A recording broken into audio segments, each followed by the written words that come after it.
ठाण्याचा गड सर करण्यासाठी वनमंत्री गणेश नाईक यांनी जनता दरबाराच्या माध्यमातून सुरुवात केली आहे। काल झालेल्या पहिल्या जनता दरबारात त्याची साक्ष मिळाली आहे। जवळपास 600हून अधिक तक्रारी आल्यानं 10 वर्षांनंतरही नाईकांचा ठाण्यात करिश्मा दिसला। ठाणे जिल्ह्यातील नागरिकांशी थेट संवाद साधण्यासाठी वनमंत्री गणेश नाईक यांनी ठाण्यातील खारकराळी रोड येथे काल जनता दरबार घेतला। शेकडोंच्या संख्येने आलेल्या नागरिकांनी आपल्या तक्रारींची निवेदनं दिली। आलेल्या प्रत्येकाचं म्हणणं ऐकून घेताना नाईक यांनी संवाद साधला। तसंच समस्यांवर तातडीनं निर्णय घेण्याचे आदेशही प्रशासनाला दिलेत। यावेळी तक्रारींचं निरसन न झाल्यास पुन्हा जनता दरबार घेणार असल्याची तंबी देखील त्यांनी अधिकाऱ्यांना दिली आहे।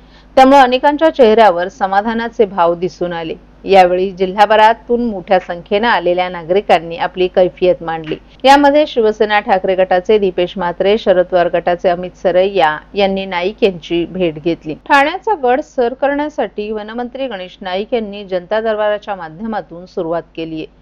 काल झालेल्या पहिल्या जनता दरबारात त्याची साक्ष मिळाली आहे। जवळपास 600हून अधिक तक्रारी आल्यानं 10 वर्षांनंतरही नाईकांचा ठाण्यात करिश्मा दिसला। ठाणे जिल्ह्यातील नागरिकांशी थेट संवाद साधला। महाराष्ट्रातील भगिनींना आधार देणारी राज्य शासनाची मुख्यमंत्री माझी लाडकी बहीण योजना। या योजनेअंतर्गत अल्प उत्पन्न गटातील 21 ते 65 वयोगटाच्या भगिनींना मिळणार दरमहा 1500 रुपयांची मदत। अर्ज करण्यासाठी 31 ऑगस्ट 2024 पर्यंत मुदतवाढ। कुटुंबाचं वार्षिक उत्पन्न 2.5 लाख रुपयांपेक्षा कमी असलेल्या महिला पात्र। कुटुंबाकडे पिवळं किंवा केशरी रेशन कार्ड असल्यास उत्पन्नाचा दाखला आवश्यक नाही। पांढरं रेशन कार्ड असेल किंवा रेशन कार्ड नसेल तर कुटुंबाचं वार्षिक उत्पन्न 2.5 लाखांपेक्षा कमी असल्याचा दाखला आवश्यक। योजनेसाठीचा ऑनलाईन अर्ज नारी शक्ती दूत ॲप वरून किंवा पोर्टलवर भरता येईल। ज्या भगिनींना ऑनलाईन अर्ज भरता येत नसेल त्यांच्यासाठी अंगणवाडी, ग्रामपंचायत, वॉर्ड ऑफिस, सेतू सुविधा केंद्रामध्ये किंवा आशाताई बचत गटाच्या CRP यांची मदत उपलब्ध। आता आपल्याला अभिमानाने म्हणता येईल, सुखी आणि सुरक्षित आहे माझी लाडकी बहीण।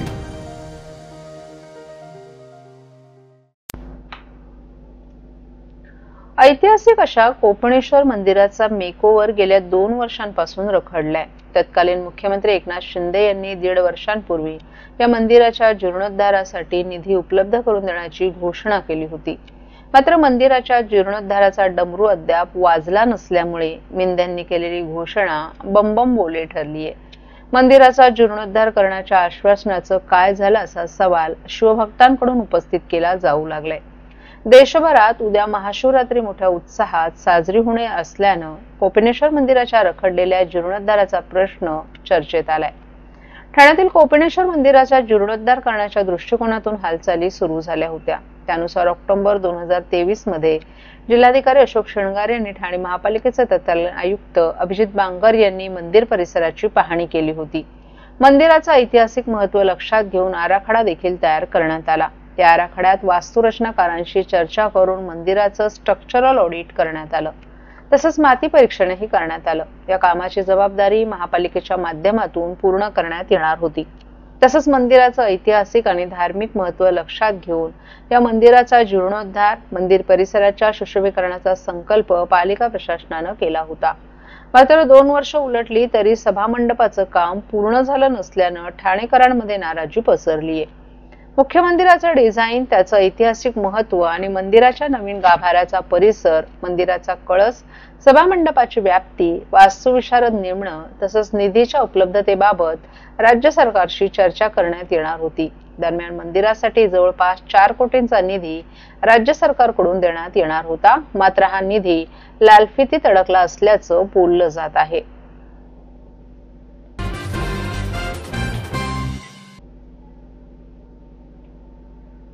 घोडबंदर भागातील पानखंडा, देवाचा पाडा, बमनाली या आदिवासी पाड्यांना पाणी पुरवठा करण्याबाबतचे कार्यादेश ठाणे महापालिकेच्या पाणी पुरवठा विभागानं दिलेत। परंतु या कामासाठी वन विभागानं परवानगी दिली नसल्यामुळे हे पाडे तहानलेले राहणार आहेत। येथील पाणी पुरवठ्याचं काम 2 वर्षांपासून रखडल्याचं जळजळीत वास्तव नुकताच उघड झाले। घोडबंदर भागातील पानखंडा आणि त्याच्या आजूबाजूच्या आदिवासी पाड्यातील महिलांना डोक्यावर हंडा घेऊन अगदी डोंगर माथ्यावर जाऊन अरुंद वाटा तुडवत पाणी आणावं लागत असल्याचं विदारक चित्र नुकताच उजेडात आलं।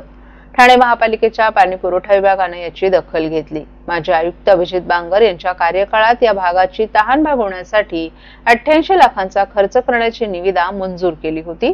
केवळ त्याचे कार्यादेश देण्याचं काम शिल्लक होतं। खरा अडसर पानखंड आणि त्याच्या आजूबाजूला असलेल्या आदिवासी पाड्यांचा आहे। हा परिसर वन विभागाच्या अखत्यारीत येतो। या भागात काम करता येत नसल्याचं पालिकेच्या अधिकाऱ्यांचं म्हणणं आहे। यापूर्वीही वन विभागाकडे परवानगीसाठी पत्रव्यवहार केला होता। आता पुन्हा स्मरणपत्र देण्यात आलं, परंतु अद्याप त्यांच्याकडून हिरवा कंदील मिळाला नाहीये। वन विभागाच्या आडमुठ्या धोरणामुळे आदिवासी पाड्यांना पाणी मिळणं अवघड झाले। पाणी पुरवठा विभागाने या कामाचे कार्यादेश दिले होते। खालील बाजूस असलेल्या पाड्यांवर काम सुरू झाल्याची माहिती पाणी पुरवठा विभागाने दिली होती।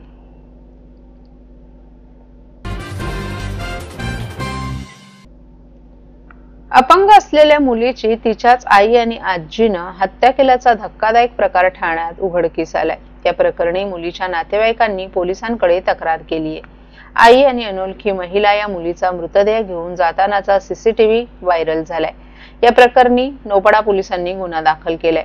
मुलीची आई, आजी आणि एका अनोळखी महिलेविरोधात पोलिसांनी गुन्हा दाखल केलाय। अपंग मुलीला विषारी द्रव्य पाजून हत्या केल्याचा संशय नातेवाईकांनी व्यक्त केलाय। 17 वर्षांची मुलगी जन्मजात पूर्णतः अपंग होती। तिच्या अपंगत्वाला कंटाळून घरच्यांनीच हत्या केल्याचा संशय नातेवाईकांना आहे। आई आणि अनोळखी महिला या मुलीचा मृतदेह एका चादरीमध्ये गुंडाळून घेऊन येत असून गाडीमध्ये टाकतात आणि त्यानंतर ही गाडी निघून जात असल्याचं सीसीटीव्ही मध्ये दिसून आले। 2 दिवसांपूर्वी नालासोपाऱ्यामधूनही एका आईनं मुलीची हत्या केल्याचा खळबळजनक प्रकार समोर आला होता।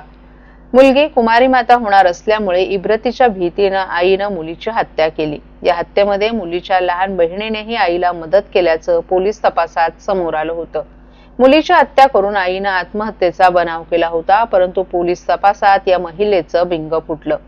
नालासोपारा पश्चिमच्या यशवंत गौरव येथील जय विजय नगरी या इमारतीमध्ये राहणारी आणि कॉलेजमध्ये शिकणारी अस्मिता दुबे वय वर्ष 20 आई वडील तसंच लहान बहिणीसोबत राहत होती। गुरुवारी तिच्या पोटात दुखायला लागलं आणि तिचा अचानक मृत्यू झाल्याची फिर्याद तिची आई ममता दुबे हिनं नालासोपारा पोलीस ठाण्यात दिली।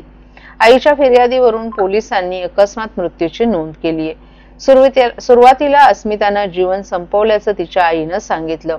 2 वेळा वेगवेगळी कारणं सांगितल्यामुळे पोलिसांना संशय आला।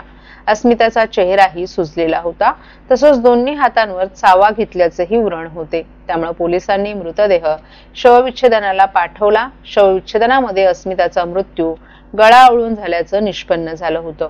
अस्मिता ही 3 महिन्यांची गर्भवती असल्याचं आईला समजलं। त्यानंतर आईनं मुलीला गर्भपात करायला सांगितला, परंतु मुलीनं याला नकार दिला। मुलगी ऐकत नसल्याचं समजतात अब्रू जाईल या भीतीनं आईनं मुलीला बेदम मारहाण केली। 17 वर्षांच्या लहान बहिणीनं अस्मितेचे पाय धरले आणि आईनं तिच्या दोन्ही हातांवर चावा घेतला आणि दोरीनं गळा आवळून तिची हत्या केली होती।